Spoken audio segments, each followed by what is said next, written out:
In the near future, the damage to Earth's environment has caused a new ice age to take over the planet, and now humanity must live underground to survive. In one of the few remaining outposts, an alarm rings and yelling can be heard before two terrified people begin running down the hall because something dangerous is going after them. They reach the door but sadly it's locked, and a duo is killed by their chaser. Meanwhile in another outpost, Sam is outside fixing the satellite dishes when he notices a few men come out.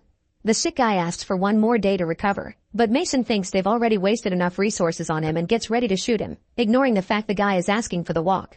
Sam interrupts them and reminds Mason that sick people get the choice to walk away or get shot, which should be respected, but Mason doesn't care and kills the guy anyway, saying it's for the sake of their survival.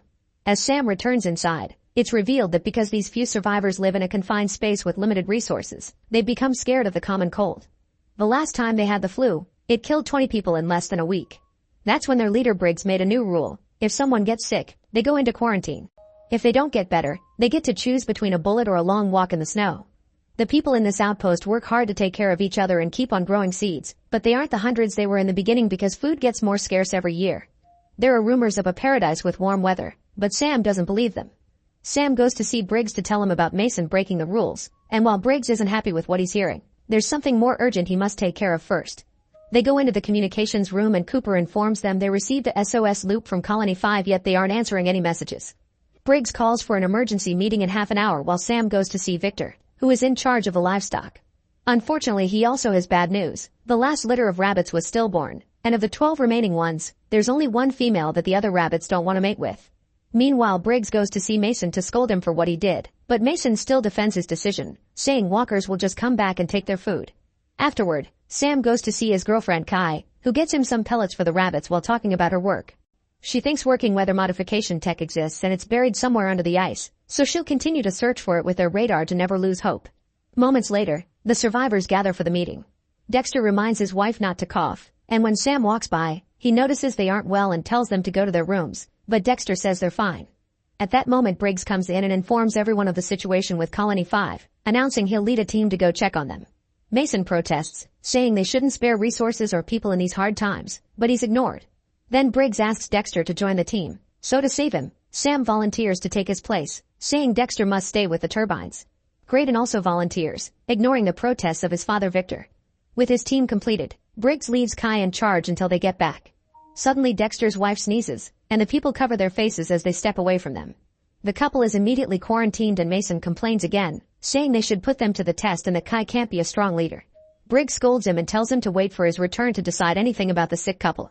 Under a snowstorm, a boy keeps walking against the wind until he's shocked to find his mother dead on the ground. At that moment Sam wakes up, revealing that was a nightmare about his mom's death. Kai comforts him and reminds him it wasn't his fault. The next day, the team leaves on their mission, meaning they have to walk a lot while enduring the freezing snow and the wind. After crossing an abandoned city, they find an old weather modification machine, but unfortunately it isn't working. Moments later, they reach a bridge and cross it as carefully as they can, which is harder than it sounds because of the damage it took through the years. They walk around the gaps and Briggs almost falls when a piece of bridge breaks under his feet, but he moves away just in time. At the end of the bridge, they find a car with a dead man next to it and a gun in his hand. When they take a closer look, they find the family dead inside the car and realize the man killed them all before self-deleting. After lots of walking on the snow, the trio finds a crashed helicopter and gets inside to use it as shelter for the night. Graydon is so young that he's never seen a helicopter or plane in the air and he's amazed by the idea. Briggs calls their outpost for an update, and Cooper informs him that Dexter and his wife are getting worse. Mason keeps asking to test them, so Briggs gives Cooper permission to use force against Mason if he crosses a line.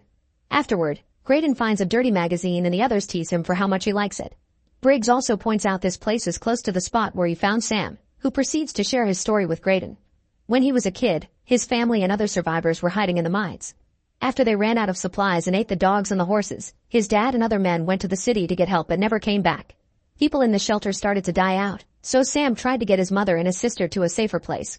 Unfortunately, they got hit by a snowstorm and they got separated, so Sam never saw them again. He would be dead too if Briggs hadn't found him.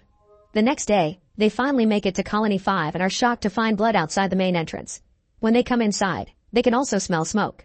The trio goes down the stairs and finds even more blood as it's revealed this is the corridor from the beginning. This colony was supposed to have 50 people in it, so the fact nobody is welcoming them is worrisome too. Briggs gives Grady a gun just in case, then the trio keeps on looking around, finding blood on the ground and rooms crash no matter what corridor they take. They're ready to accept everyone is dead when suddenly they hear a noise coming from a locked room. Sam picks the lock and when they open it, they find a man on the ground. They approach him slowly, only for Leland to suddenly yell at them, asking for mercy. The trio promises they're friendly and Leland asks them to close the door again before accepting some food and water. He's been stuck in here for many days and he isn't sure if anyone else is alive. He also explains that a few days ago his colony fixed their antenna and received a message that he plays for the trio now. On the screen, a man appears in an area without snow explaining that his group has repaired a weather machine and successfully melted the permafrost, so now they have access to fertile ground. The only thing they need now is seeds. Unfortunately, the transmission cuts off and they only get to hear half of the location. Leland tells them that they triangulated the transmission and sent a team to find this warm area, but they never found it. Something dangerous found them instead and followed them back to the colony. Sam asks Leland to mark the location on his map, then Briggs tells him that they'll take him back with them. However, Leland is too scared to leave the room and reveals he didn't make the noise they heard. The trio takes all the supplies they can find in the room and tries to get in contact with their colony to no avail. Then they finally leave and try to drag Leland with them, but some weird noises can be heard and Leland gets so scared that he runs back inside and locks the door. The trio continues to move without him, and the deeper inside the outpost they go, the more banging and screaming they hear. Eventually they see the light from some torches and come closer to find a disturbing sight. Surrounded by the bodies of the colonists, there's a man butchering a body and others feeding on human flesh. Suddenly the butcher smells them and turns around ready to attack, but Sam shoots him first. The shot causes more cannibals to wake up from the pile of bodies and the leader screams as they start chasing the group down the corridors. Sam shoots the leader in the ear and manages to kill another guy, but there are too many of them, so Briggs throws a dynamite stick to slow them down. Graydon accidentally splits from the group, but he barely manages to step back before he's surrounded by cannibals who immediately attack him. Briggs and Sam finally show up and fight against the attackers, killing them one by one until they're all dead. Unfortunately, by the time they check on Graydon it's too late, he's dead as well. There's no time to grieve, Briggs and Sam have to keep on running.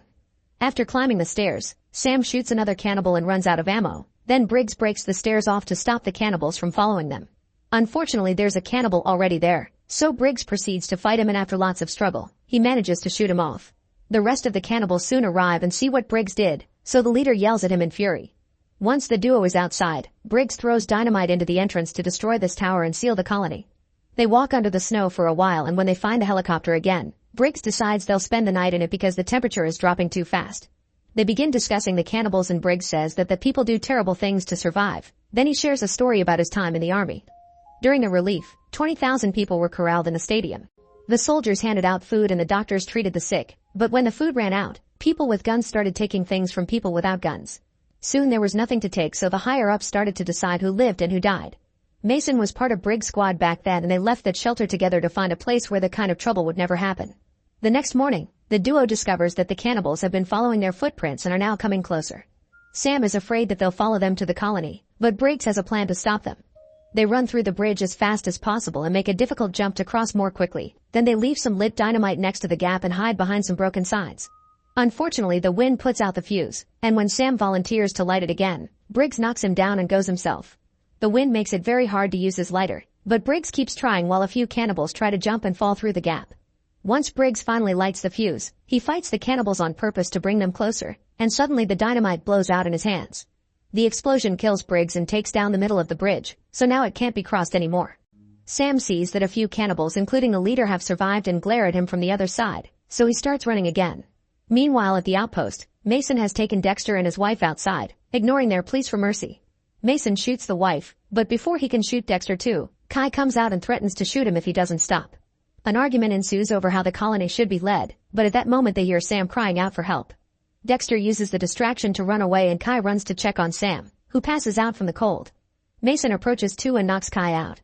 A few hours later, Sam wakes up inside the outpost and he has to give Victor the bad news about his son. Suddenly Mason comes in and cuffs Sam to the bed, saying that there has been a change in command and using the excuse of survival. Rations will be cut in half, anyone showing signs of sickness will be tested immediately, and whoever refuses to work won't eat. Sam tells Mason everything that happened and insists they should leave before the cannibals find them, mentioning the warm place he saw in the video. However, Mason doesn't believe him and leaves the room, taking everyone with him. Before leaving, a little boy reveals that he stole the handcuff keys and secretly hands them to Sam. Outside, Mason and Victor keep an eye out for possible invaders but see nothing. Victor points out that Sam isn't the kind to lie, so they should be ready for an attack anyway. They decide to use the security cameras instead, but they're interrupted when another colonist informs them Sam has escaped. Back to Sam, He goes looking for Kai and finds her restrained in another room. After quickly releasing her, he uses her computer to look for the location of the message. At first he sees nothing, but after looking around the radar finally picks up a warm area, confirming a thaw exists. The couple takes as many seeds as they can carry in their bags and runs to tell the others, only to be intercepted by Mason and his men, who remind him who is in charge. Suddenly, there's a loud banging noise outside, so the group runs to check the security cameras. To their horror, they see the cannibals hitting the doors to try to bring them down, and the leader holds up Dexter's head as a threat before breaking the camera. Finally believing Sam, Mason quickly gives orders. Everyone that can shoot must be given a weapon and the rest of the people shall hide in the vault. While Cooper guides all the colonists to the vault and guards the door, the armed group runs to the corridor to wait for the door to come down. For a moment the lights go out, and when they return, the door opens yet nobody comes in. Now the noises can be heard inside the shelter, and suddenly a cannibal bursts out of the vents right in front of Cooper. He tries to defend himself but the cannibal knocks him down and runs to the vault only for the colonist to close it on his face. In another corridor, a lost girl is looking for shelter but a cannibal finds her and kills her. The armed group realizes the cannibals are in the vents too late because the enemy finds them as well. A very fierce fight ensues with both sides losing people, but no matter how many cannibals they kill, more keep coming. Sam and Kai run away, but Victor is tired of running in battles against the leader. He puts up a good fight, but sadly the leader kills him first. Meanwhile, a wounded Mason runs to a safe room where a few survivors that didn't make it to the vault are hiding, closing the door before Sam and Kai can enter too. A cannibal is getting closer, so a colonist knocks Mason down and lets the couple come in, but unfortunately the cannibal manages to follow them into the room. Kai immediately shoots him down and they run to lock the door, but it won't hold for long because the rest of the cannibals arrive and start hitting it. Thinking fast, Sam opens a vent and tells the group to follow him outside. Mason protests, saying they'll only freeze off and that they should hold off the enemy here. The others ignore him and leave through the vent, and Sam pauses to give Mason a gun before leaving too. In just a few seconds, the cannibals break the door down and come after Mason, who shoots a tank of gas to create a huge explosion. All the cannibals are killed except for the leader, who hides inside the vent just in time.